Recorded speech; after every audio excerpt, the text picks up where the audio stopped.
राजस्थान कर्मचारी चयन बोर्ड की ओर से लिपिक ग्रेड सेकंड यानी एलडीसी भर्ती और कनिष्ठ सहायक भर्ती 2024 में प्रथम फेज की परीक्षा का परिणाम जारी कर दिया है। इसमें करीबन 12,000 अभ्यर्थियों को इस भर्ती के दूसरे फेज के लिए बुलाया गया है।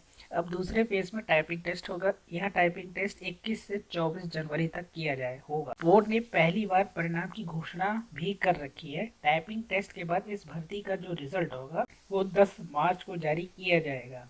इस भर्ती में निःशक्त यानी विशेष योजन जन अभ्यर्थियों को टाइपिंग टेस्ट में छूट मिलेगी। उन्हें टाइपिंग टेस्ट नहीं देना होगा।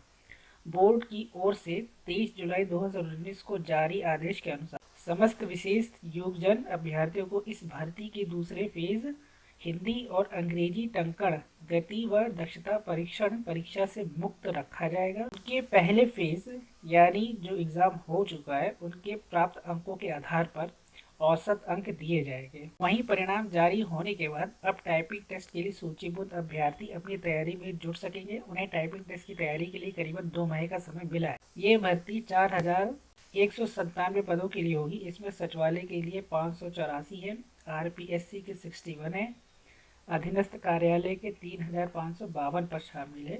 इन पदों के मुकाबले 3 गुना अभ्यर्थी को दूसरे फेज की परीक्षा के लिए सूचीबद्ध किया गया है। करीब 12,000 अभ्यर्थी दूसरी परीक्षा के लिए शामिल होंगे।